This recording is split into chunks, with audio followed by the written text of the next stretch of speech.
Bismillahirrahmanirrahim. Assalamu alaikum, my dear student. This is your physics class part from PNS 4 बेटा आप chapter number 1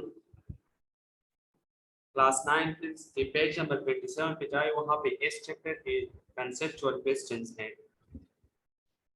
conceptual questions पे इसलिए मैं आया कि यहाँ पे हमने जो टॉपिक पढ़े हैं उसके लिहाज से जो कंसेप्चुअल क्वेश्चन है वो मैं डिस्कस करता हूँ। फिर इसके बाद इंशाल्लाह उसी चैप्टर की रिमेनिंग टॉपिक्स की तरफ मैं आऊँगा। सही है, तो कंफ्यूजन की कोई बात नहीं है। जो रिमेनिंग टॉपिक्स है इसी चैप्टर्स के लिहाज से वो इंशाल्लाह हम करेंगे, लेकिन जो टॉपिक हमने पढ़े हैं उसी के रिलेटेड जो कंसेप्चुअल क्वेश्चन है वो मैं एक्सप्लेन करता हूँ। तो आप बुक पेज 27 पे जाएं। अच्छा, कंसेप्चुअल क्वेश्चन नंबर 1 जो है कि how technology is shaped by physics, कि टेक्नोलॉजी को किस तरह फिजिक्स ने शेप दिया है। टेक्नोलॉजी को किस तरह फिजिक्स ने शेप दिया है, मतलब कि टेक्नोलॉजी हमने, अगर आपको याद तो हमने टॉपिक पढ़ा था कि फिजिक्स एंड टेक्नोलॉजी। सही है, तो हमने पढ़ा था कि फिजिक्स में हम क्या करते हैं, नॉलेज गेन करते हैं, इसको एक खास तरतीब देते हैं और इसी की बुनियाद पे हम जो मुख्तलिफ प्रैक्टिकल चीजें बनाते हैं तो इसको हम क्या कहते हैं, टेक्नोलॉजी कहते हैं। तो अब यहाँ पे देखिए कि इस क्वेश्चन में स्टार्ट हम लेते हैं ना स्टेटमेंट कि yes technology is shared by physics by making things on principle of physics. हाँ बिल्कुल, टेक्नोलॉजी को फिजिक्स ने शेप दिया। किस बुनियाद पे? क्योंकि फिजिक्स के प्रिंसिपल की बुनियाद पे हम मुख्तलिफ जो चीजें हैं वो बनाते हैं, तो इसी वजह से प्रैक्टिकल चीजें जो है वो बनाते हैं। तो इसी तरीके से फिजिक्स ने टेक्नोलॉजी को शेप दिया है।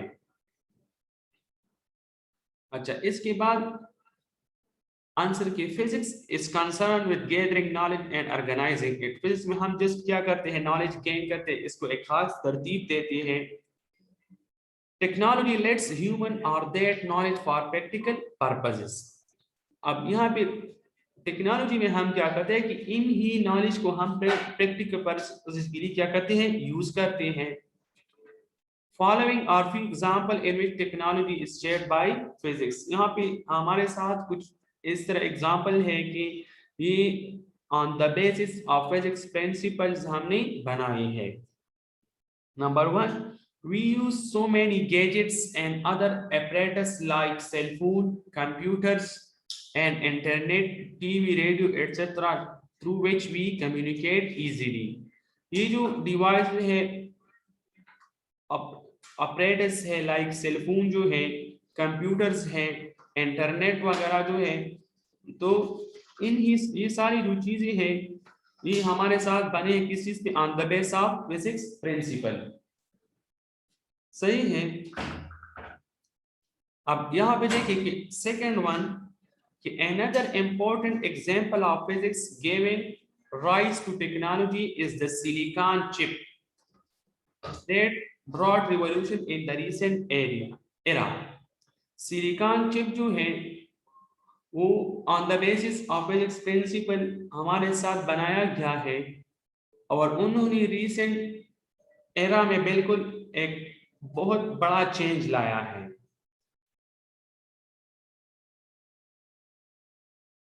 अच्छा, इसके बाद थर्ड वन क्या है कि physical phenomena is there behind every technology. हमारे साथ हर एक टेक्नोलॉजी के बिहाइंड क्या होता है, कुछ ना कुछ फिजिकल फेनोमेना वाक़ होता है। And therefore physics has a key role in progress of human kinds। कि फिजिक्स का इंसानी जिंदगी की जो लाइफ है इसकी तरक्की में बहुत ज्यादा अहम किरदार है। And in the improvement of quality of living, और जिंदगी के इम्प्रूवमेंट में भी उसका बहुत अहम किरदार है। तो ये जो सारी चीजें ऊपर हमने डिस्कस की, तो ये सारे हमारे साथ किस बुनियाद पे बने हैं, on the basis of physics principle. तो इसी तरह फिजिक्स ने टेक्नोलॉजी को शेप दिया है। सो अब हम उसी क्वेश्चन में कंक्लूजन की तरफ आते हैं कि from the above discussion we conclude that technology is shaped by physics. तो हम इस अबव कंक्लूजन से ये बात अखज़ करते हैं, जो हमने इस अबव डिस्कशन से ये बात अखज़ करते हैं कि टेक्नोलॉजी को इसी तरह फिजिक्स ने शेप दिया है। मतलब ये सारी चीजें जो हमारे साथ बने इसको हम तो टेक्नोलॉजी कहते हैं, लेकिन ये किस बुनियाद से आए हैं, किस बुनियाद पे बनी है, तो ये क्या है, on the base of physics principle. अच्छा, जो कंसेप्चुअल क्वेश्चन नंबर 2 है, physics and biology are considered different branches of science. कि फिजिक्स और बायोलॉजी हमारे साथ क्या है, डिफरेंट ब्रांचेस ऑफ साइंस है।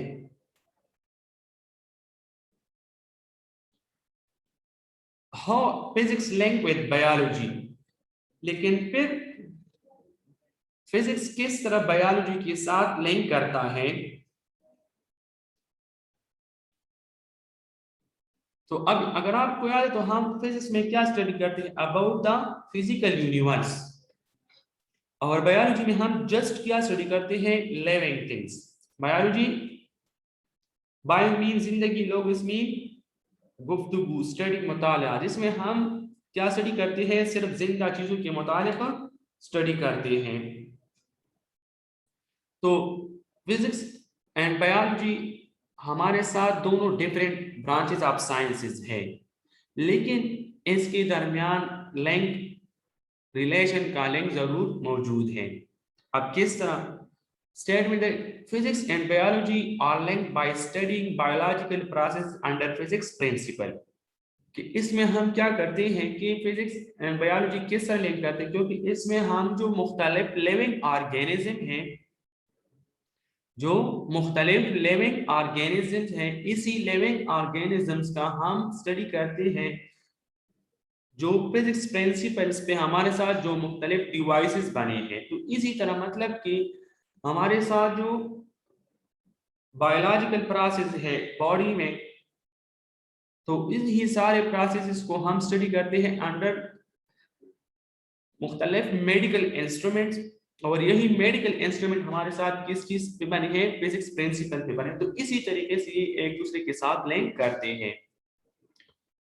आंसर की जाए कि physics the branch of science in which we study about the properties of matter, energy and their mutual relationship. Physics हमारे साथ साइंस की वो ब्रांच है जिसमें हम मैटर की प्रॉपर्टी, एनर्जी और इसके जो म्यूचुअल रिलेशन है, म्यूचुअल रिलेशनशिप है मैटर और एनर्जी का, वो हम स्टडी करते हैं। इसके बाद नेक्स्ट है biology.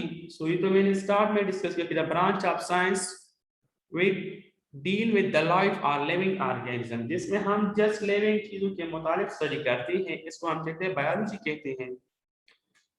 So although physics and biology are two different branches of science, ये तो जाहिर बात है कि फिजिक्स और बायोलॉजी दोनों डिफरेंट ब्रांचेस ऑफ साइंस है, बस but still there is a link between them, लेकिन फिर भी उसका आपस में एक लिंक, एक राबिता मौजूद है। Physics provide basic understanding for developing new instrumentation for medical application. Physics क्या करते हैं, जो बुनियादी तरीक़ेकार है समझने का, मेडिकल एप्लीकेशन को यूज करने के लिए वो प्रोवाइड करते हैं। अब लेट्स क्या है, सच एज कंप्यूटर टोमोग्राफी, जो सीटी स्कैन मशीन बना है। अब ये सीटी स्कैन मशीन सारा जो है इसमें रेडिएशन वगैरह इन्वॉल्व है, तो ये सारा जो है वो काम करता है किस चीज पे, on the base of physics principle. लेकिन यूज हम कहाँ पे करते हैं, हॉस्पिटल्स में यूज करते हैं। कहाँ पे यूज करते हैं, हॉस्पिटल्स में यूज करते हैं फॉर मेडिकल पर्पसेस।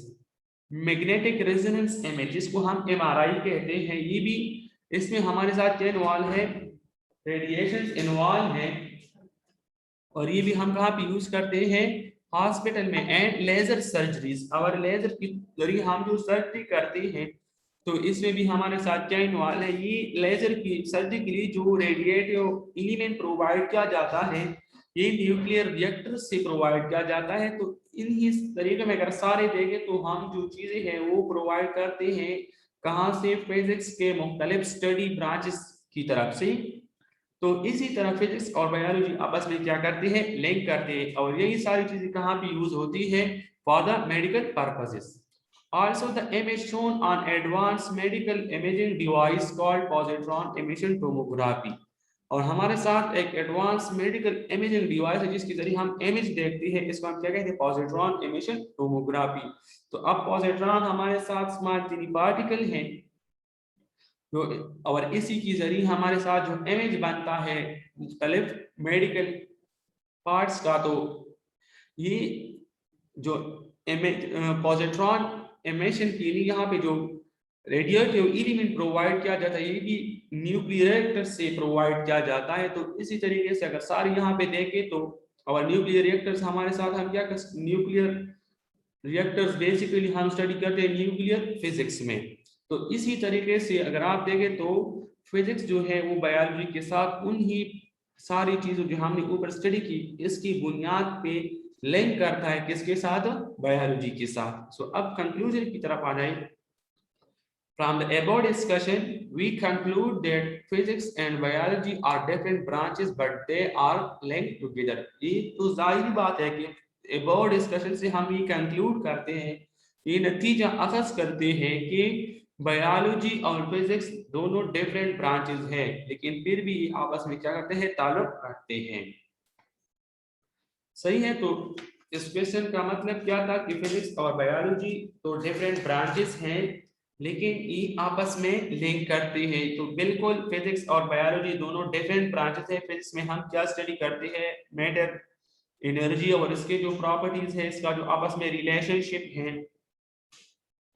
इस तरह जो बायोलॉजी है तो बायोलॉजी में हम क्या स्टडी करते हैं, तो बायोलॉजी में हम जो लिविंग ऑर्गेनिज्म है इसको स्टडी करते हैं। अब लिंक क्या है, तो फिजिक्स हम बेसिकली इस क्वेश्चन का लिंक इस तरीके इस सेंटेंस से बनता है कि हमारे साथ जो मुख्तलिफ डिवाइसेस इंस्ट्रूमेंट बने हैं on the basis of physics principle, अगर इसको हम यूज करते हैं बायोलॉजी के साइड पे, मतलब लिविंग साइड पे हम यूज करते तो उसी के तहत ही आपस में क्या करते हैं, लिंक करते हैं।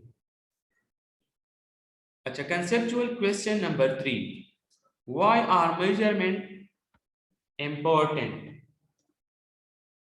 मेजरमेंट या पैमाइश क्यों अहम है? तो ये तो आप मुझसे बेहतर जानना चाहिए कि मतलब मेजरमेंट क्यों अहम है, क्योंकि अगर आप देखें तो मेजरमेंट के बगैर हम न तो कोई चीज खरीद सकते हैं न कोई चीज फरोख्त कर सकते हैं।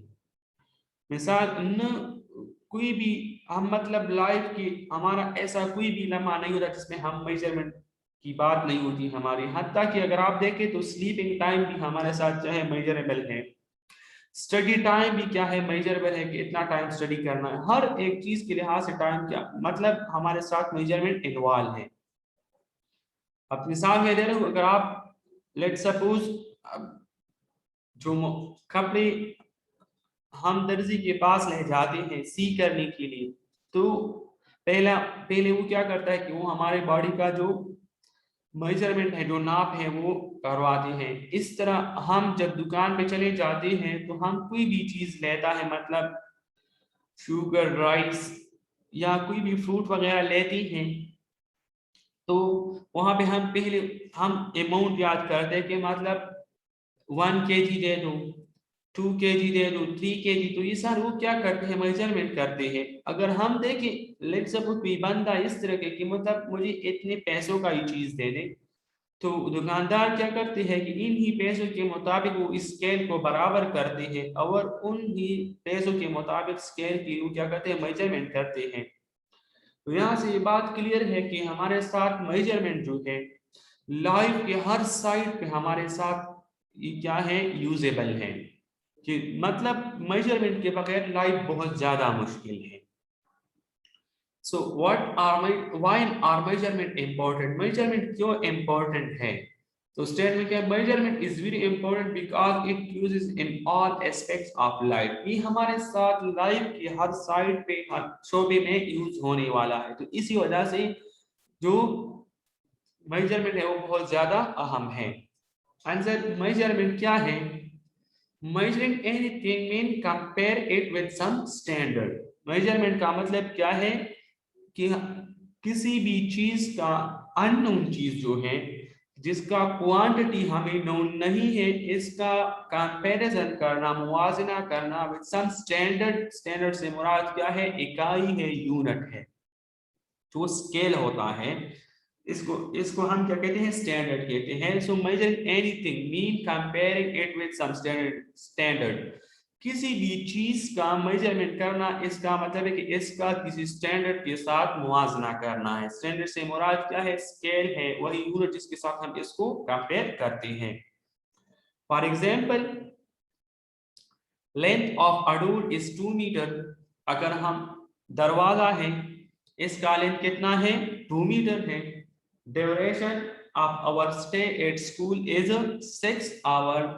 हमारा जो स्कूल में जो टाइम है वो कितना है? 6 आवर है। So without the ability to measure, it would be difficult for scientists to conduct experiment or form theories. कि मेजरमेंट के बगैर साइंटिस्ट के लिए भी बहुत ज्यादा मुश्किल है कि वो किसी भी किस्म के एक्सपेरिमेंट परफॉर्म करे या कोई किसी भी किस्म का थ्योरी वो बना ले।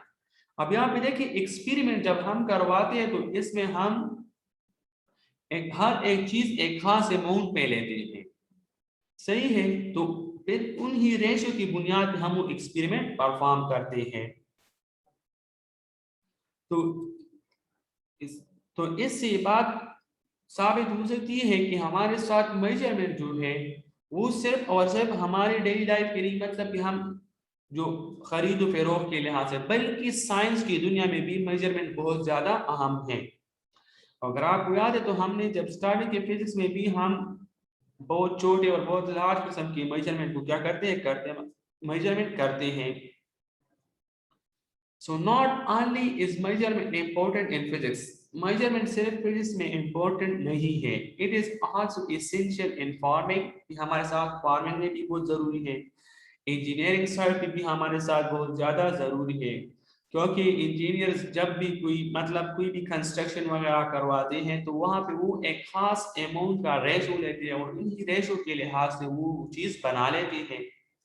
कंस्ट्रक्शन साइड में भी हम क्या करते हैं, मतलब अगर आज देखें तो यहाँ पे कोई भी मसाला वगैरह जो बनाया जाता है तो उसके लिए वो क्या करते हैं कि मतलब सीमेंट का बोरी और साथ में रेत जो हाथ गाड़ी के एक खास रेशो अमाउंट के साथ वो डालते हैं। तो मतलब यहाँ पे देख, इधर भी हमारे साथ क्या इन्वॉल्व है? मेजरमेंट इन्वॉल्व है।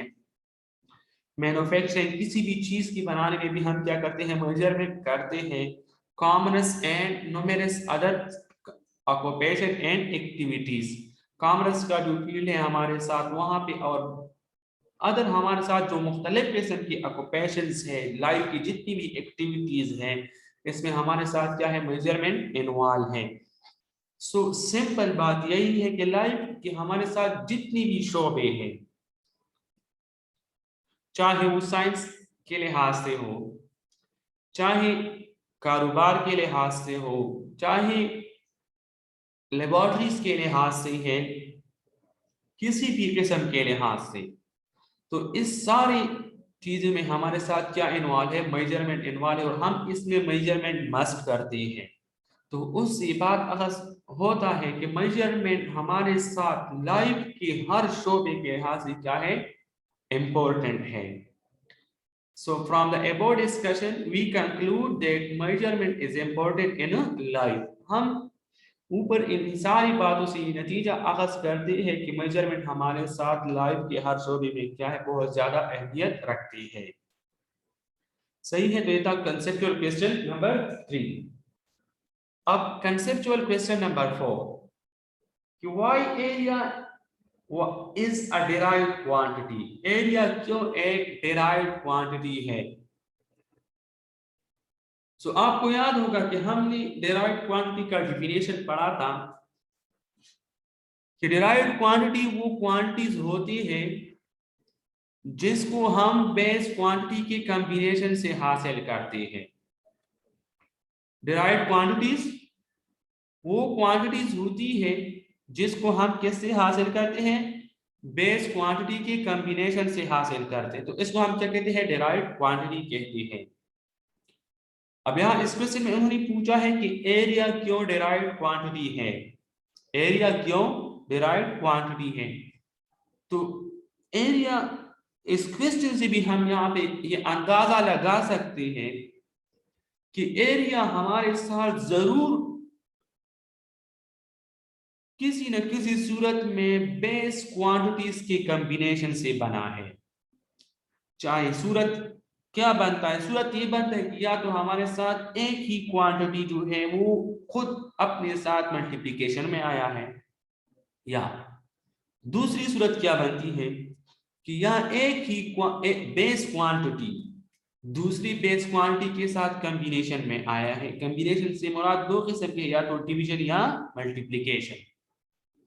सो अब एरिया जो डिराइव्ड क्वांटिटी है, इसका मतलब ये है कि ये एरिया जरूर किसी भी बेस क्वांटिटी का कॉम्बिनेशन है। मतलब या तो बेस क्वांटिटी खुद आपस में मल्टीप्लिकेशन की वजह से बना है, या किसी दूसरी क्वांटिटी के साथ ही मल्टीप्लिकेशन से आया है या डिवीजन से आया है।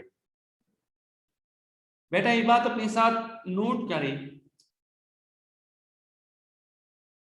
कि जब भी हमारे साथ डिराइव्ड क्वांटिटी की बात आती है तो वहां पे ये जरूरी नहीं है कि मतलब एक बेस क्वांटिटी जो है वो जरूर दूसरी बेस क्वांटिटी की नहीं। एक बेस क्वांटिटी अगर आपस खुद में भी मल्टीप्लाई हो जाए, सही है, तो उससे भी हमें क्वांटिटी रिजल्ट में जो मैंने कहा वो क्या होगा, डिराइव्ड क्वांटिटी होगा। सो अब इस क्वेश्चन की तरफ आ जाए कि why area is derived quantity. Area क्यों एक डिराइव्ड क्वांटिटी है। Statement, area is derived quantity, area हमारे साथ एक डिराइव्ड क्वांटिटी है because it is the combination of base quantity length. ये हमारे साथ बेस क्वांटिटी जो है लेंथ है उसकी कॉम्बिनेशन से बना है। तो स्टार्ट में मैंने क्या जो क्वेश्चन में उन्होंने पूछा है कि एरिया क्यों डिराइव्ड क्वांटिटी है, तो मैंने ये बात बता दिया कि हम इस क्वेश्चन से भी अंदाजा लगा सकते हैं कि हमारे साथ किसी बेस क्वांटिटी की कॉम्बिनेशन से बना है। अब आंसर की तरफ आ जाए। So a derived quantity is a combination of various base physical quantities। derived quantity हमारे साथ मुख्तलिफ base quantities के combination से बना होता है। Beside it, if a base physical quantities occur more than once, अगर हमारे साथ physical quantity, अगर हमारे साथ physical quantity एक से ज्यादा सूरत में अकर हो जाए तो वो रिजल्ट में हमें क्या देगा, डिराइव्ड क्वांटिटी देगा। So then it also gives a derived quantity, तो वो हमें रिजल्ट में मस्ट क्या देगा, डिराइव्ड क्वांटिटी देगा। तो अब ये कॉम्बिनेशन सेल्फ में भी पॉसिबल है कि एक क्वांटिटी खुद के साथ मल्टीप्लाई हो जाए, और ये भी पॉसिबल है कि ये दूसरी के साथ मल्टीप्लाई हो जाए। सो beside if a base physical quantity occur more than once, अगर हमारे साथ physical quantity एक दफा से ज्यादा वाक़या हो जाए, then it also gives a derived quantity, तो ये भी हमें रिजल्ट में क्या देगा, एक derived quantity देगा। so thus area is a derived quantity। so इसकी वजह से हमारे साथ एरिया एक derived quantity है because in which the base quantity i length अगर ट्वाइस, कि इसमें हमारे साथ जो बेस क्वांटिटी है लेंथ वो एक दफा से ज्यादा रिपीट हुआ है, मतलब 2 दफा रिपीट हुआ है। समझ गए मेरी बात पे कि एरिया इसी वजह से डिराइव्ड क्वांटिटी है कि इसमें हमारे साथ जो लेंथ एक बेस क्वांटिटी है वो हमारे साथ 2 दफा रिपीट हुआ है। अब यहाँ पे देखिए मैथमेटिकल हम डिस्कस करते हैं कि आपको पता है कि एरिया फार्मूला क्या है हमारे साथ, लेंथ मल्टीप्लाइड बाय ब्रेथ। तो आमतौर पे ब्रेथ की हम किस सूरत में मेजर करते हैं, लेंथ की सूरत में मेजर करते कि नहीं मेजर करते। तो यहाँ पे हम क्या करते हैं, ब्रेथ को हम लेंथ के बराबर लेते हैं।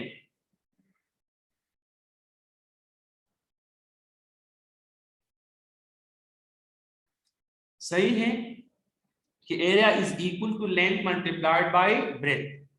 अब ब्रेथ भी हम लेंथ की सूरत में मेजर करते हैं, मतलब अगर आप देखें तो लेंथ भी हम मीटर सेंटीमीटर वगैरह में मेजर करते कि नहीं मेजर करते, और ब्रेथ भी हम किस चीज में मेजर करते हैं, मीटर सेंटीमीटर में, तो मतलब ब्रेथ हमारे साथ और लेंथ एक ही चीज है। सो अब अगर ब्रेथ को मैं लेंथ की रिप्लेस करूं, so area is equal to length multiplied by length. So area is equal to, अगर आप ये भी आपको पता है कि आप लोग मैथ्स में पढ़ते हैं कि जब हमारे साथ एक क्वांटिटी ऐसी सूरत में मल्टीप्लिकेशन में आ जाए कि इनके बेसिस क्या हो, सेम हो। अब यहाँ पे देखिए लेंथ और लेंथ ये बेसिस सेम है, तो उसके पावर क्या हो जाते हैं, ऐड हो जाते हैं। तो यहाँ पे देखिए ये इसका पावर भी 1 लेंथ का, इसका भी power 1। So area is equal to, ये पावर 1 1 ऐड होके 2 बन जाएगा। So area is equal to length square. So मतलब कि एरिया हमारे साथ इस लेंथ के स्क्वायर फॉर्म से बना है। सो अब यहाँ पे आप देखिए इसमें हमारे साथ length combination of base quantity, length जो है वो एक बेस क्वांटिटी है, वो प्रोडक्ट कॉम्बिनेशन में आया है। तो रिजल्ट में हमें क्या, कौन सा क्वांटिटी, डेराइव्ड क्वांटिटी एरिया मिला है। सो अब यहाँ पे देखिए चूंकि हमारे साथ लेंथ का यूनिट क्या है, मीटर है, लेंथ का यूनिट क्या है, metre.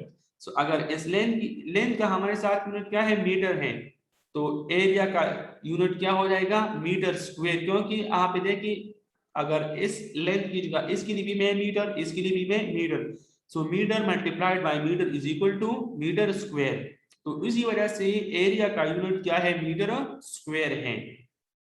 So the S I unit of area, क्योंकि ये इस आई यूनिट हम इसलिए लिखते हैं कि जो लेंथ का यूनिट है हमारे साथ सिस्टम इंटरनेशनल में, बेस इस आई यूनिट जो है वो है मीटर। और बेस इस आई यूनिट से हम जो यूनिट्स डिराइव करते हैं इसको हम कहते हैं इस आई डिराइव्ड यूनिट्स, इस आई डिराइव्ड यूनिट्स। तो ये एरिया हमारे साथ एक इस आई डिराइव्ड यूनिट है, ये एरिया हमारे साथ क्या है, एक इस आई डिराइव्ड यूनिट है। सो सॉरी एरिया का जो यूनिट है वो हमारे साथ एक इस आई डिराइव्ड यूनिट है। So the S I unit of area is metre square, metre multiplied by metre. सही है, which is a derived unit। ये हमारे साथ कौन सी यूनिट है, एक derived unit है। So conclusion from the above discussion we conclude that area is a derived quantity। हम इस सारी ऊपर डिस्कशन से ये बात अखज़ करते हैं कि एरिया हमारे साथ एक derived quantity है। सही है, तो ये थे पहले 4 conceptual questions जो हमने जो टॉपिक्स पढ़े थे उन्हीं के लिहाज से थे। सही है। अच्छा अब बेटा आप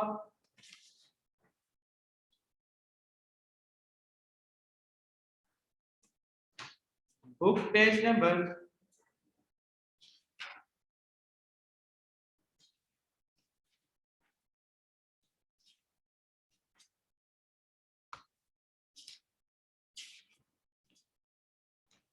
14 पे चले जाए शाबाश। Book page number 14, measuring instruments. Measuring instruments, तो जिस तरह नाम से जाहिर है, टॉपिक 1.6 पेज नंबर 14 शाबाश। Measuring instruments, measuring instrument, measuring हम कहते हैं पैमाइश को, इंस्ट्रूमेंट आलात को। सो वो डिवाइसेस जिसको हम मेजर करते हैं किस पर्पस, सॉरी वो डिवाइस जिसको हम यूज करते हैं किस पर्पस के लिए, मेजरिंग के लिए, तो इसको हम कहते हैं मेजरिंग इंस्ट्रूमेंट्स।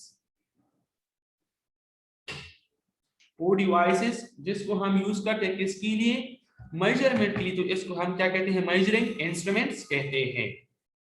सही है, तो मेजरिंग इंस्ट्रूमेंट का डिफिनेशन क्या है, measuring instrument are devices to measure a physical quantity. वो डिवाइसेस जिसको हम यूज करते हैं कि एक फिजिकल क्वांटिटी को मेजर करें, तो इसको हम क्या कहते हैं, मेजरिंग इंस्ट्रूमेंट कहते हैं। अब एक्सप्लेनेशन की तरफ जरा देखिए कि physics use large number of measuring instrument, तो इसमें हम बहुत कसीर तादाद में मुख्तलिफ मेजरिंग इंस्ट्रूमेंट यूज करते हैं। The range from simple objects such as rulers and stopwatch, मतलब सिंपल ऑब्जेक्ट जो रूलर्स हैं हम यूज करते हैं, स्कूल में ज्योमेट्री साइड पे भी यूज करते हैं, मुख्तलिफ लेबॉर्ट्रीज में मुख्तलिफ पर्पजेस के लिए यूज करते हैं। स्टॉप वॉचेस जो है वो भी हम लेबॉर्ट्री में भी यूज करते हैं। To atomic force microscope, atomic force microscope हमारे साथ वो माइक्रोस्कोप है जिसको हम यूज करते हैं सरफेस प्रॉपर्टीज के लिए। किसी भी मटेरियल की जो सरफेस प्रॉपर्टीज है इसको इमेजिन करने के लिए हम क्या करते हैं, ये एटॉमिक फोर्स माइक्रोस्कोप यूज करते हैं। सो एटॉमिक फोर्स माइक्रोस्कोप हम यूज करते हैं surface properties of conducting materials. मुख्तलिफ जो कंडक्टिंग मटेरियल्स हैं तो उसकी जो सरफेस प्रॉपर्टीज है इसको स्टडी करने के लिए हम कौन सा माइक्रोस्कोप यूज करते हैं, एटॉमिक फोर्स माइक्रोस्कोप। और ये पेनेट और रोहर ने 1980 में इन्वेंट किया था। बेनेज एंड रोहर 1980 में उन्होंने एटॉमिक फोर्स माइक्रोस्कोप को बनाया था। And scanning tunnelling electron microscope, scanning tunnelling electron microscope वो हमारे साथ वो माइक्रोस्कोप है जिसमें हम किसी भी मटेरियल के सरफेस का इमेज लेते हैं। इसमें हम इस सरफेस के ऊपर जो इंडिविजुअल एटम है हम इसका इमेज लेते हैं। और इसको बेनेज एंड केल्विन क्वेट ने 1981 में इन्वेंट किया था। सही है, तो मतलब इतनी सिंपल जो रूलर और स्टॉपवॉच है, इतनी सिंपल मेजरिंग डिवाइसेस से लेकर इतनी कॉम्प्लिकेटेड एटॉमिक फोर्स माइक्रोस्कोप और ट्यूनलिंग इलेक्ट्रॉन माइक्रोस्कोप तक हम डिवाइसेस यूज करते हैं। ऑल मेजरिंग इंस्ट्रूमेंट है सम मेजरिंग लिमिटेशन, हमारे साथ हर एक मेजरिंग इंस्ट्रूमेंट का कोई ना कोई लिमिटेशन होता है। अब तो जाहिर बात है क्योंकि हर एक डिवाइस तो सारे किस्म की मेजरमेंट नहीं कर सकते, हर एक डिवाइस तो सारे किस्म की मेजरमेंट तो नहीं कर सकती, तो इसी वजह से ये जो मेजरमेंट वो नहीं कर सकते तो इसको हम क्या कहते हैं, इसका लिमिटेशंस कहते हैं। अच्छा, लीस्ट काउंट क्या है? लीस्ट काउंट, लीस्ट का मतलब है कम से कम, काउंट का मतलब है शुमार करना, तो मतलब ये एक डिवाइस के लिए कम से कम मेजरमेंट जो है कि वो किस हद तक कम मेजरमेंट कर सके तो इसको हम इसका लीस्ट काउंट कहते हैं कि मतलब इसके बाद वो मजीद कम मेजरमेंट नहीं कर सकते।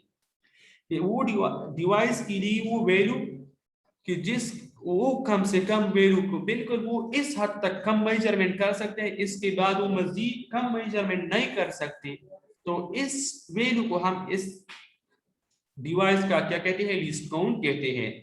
So least count is a minimum value that can be measured on the scale of measuring instrument. कि measuring instrument पे हम जो कम से कम measurement कर सकते हैं इसको हम क्या कहते हैं, इसका least count कहते हैं। अच्छा, any question? Raise your hand.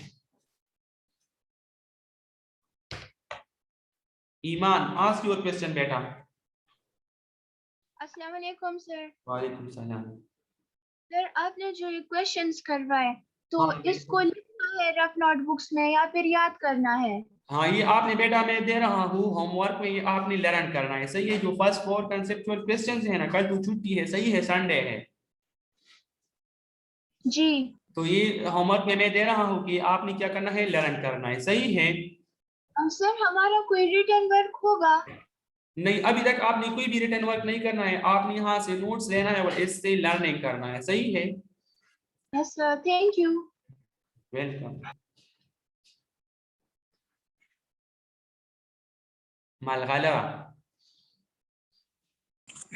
अस्सलाम वालेकुम सर। वालेकुम सलाम। सर क्वेश्चन 4 दोबारा कराइए। मैं अभी जो आपने ये दो इंस्ट्रूमेंट्स के बारे में बताया, एटॉमिक और ये दूसरा STM वाला, अच्छा बेटा, ये भी दोबारा सर। ये STM स्टेम वाला, अच्छा, जो स्टेम है स्कैनिंग ट्यूनलिंग इलेक्ट्रॉन माइक्रोस्कोप, इसमें हम जो मटेरियल है ना इसके सरफेस के जो एटम्स होते हैं उसका हम इमेज लेते हैं। ये जो स्कैनिंग ट्यूनलिंग इलेक्ट्रॉन माइक्रोस्कोप है ना, इसमें हम क्या करते हैं, इसके जरिए हम जो मटेरियल है इसके सरफेस के ऊपर जो एटम्स होते हैं उसका इमेज लेते हैं, पिक्चर लेते हैं। साथ में जो एटॉमिक फोर्स माइक्रोस्कोप है इसके जरिए भी हम क्या करते हैं कि किसी भी मटेरियल के सरफेस को की प्रॉपर्टीज को स्टडी करते हैं। और स्कैनिंग ट्यूनिंग इलेक्ट्रॉन माइक्रोस्कोप के जरिए भी हम क्या करते हैं, वही प्रॉपर्टी स्टडी करते हैं, लेकिन उसके जरिए हम इमेज भी ले सकते हैं। और जो एटॉमिक फोर्स माइक्रोस्कोप है इसको बेनेजिस एंड रोहर ने 1980 में इन्वेंट किया था, बेनेज एंड रोहर। और जो स्टेम है इसको बेनेज एंड केल्विन क्वेट ने 1981 में इन्वेंट किया था। और कंसेप्चुअल क्वेश्चन नंबर 4 जो बेटा आप बात करती हैं कि why area is derived quantity, इसकी बात करती है तो एरिया इसलिए डिराइव्ड क्वांटिटी है क्योंकि वो हमारे साथ बेस क्वांटिटी के कॉम्बिनेशन से बना है, क्योंकि इसमें हमारे साथ लेंथ अगर आपको एक बेस क्वांटिटी है तो वही लेंथ आपके साथ इसमें 2 दफा रिपीट हुआ है, मतलब लेंथ मल्टीप्लाइड बाय लेंथ, तो इसी वजह से वो एक बेस क्वांटिटी के कॉम्बिनेशन से बना है, तो इसी वजह से एरिया एक डिराइव्ड क्वांटिटी है।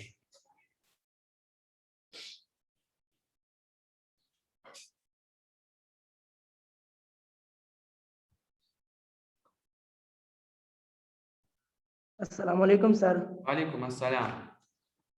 सर ये एटॉमिक फोर्स माइक्रोस्कोप ये किसने और कब इजाद किया था? अच्छा बेटा, atomic force microscope Binnig and Rohrer ने 1980 में इन्वेंट किया था। Binnig and Rohrer, BINNIG, Binnig and ROHER, Rohrer, 1980। जी मेजरिंग इंस्ट्रूमेंट किसे कहते हैं? बेटा वो डिवाइसेस जिसके जरिए हम क्वांटिटीज को मेजर कर सकते हैं, मतलब जो तराजू वगैरह नहीं है, ये हमारे साथ सारे मेजरिंग इंस्ट्रूमेंट है, रूलर है, इसके जरिए हम मेजरिंग कर सकते हैं कि नहीं कर सकते? नहीं कर सकते।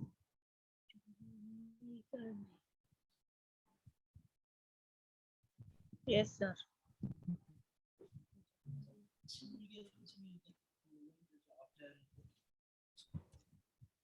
तो सर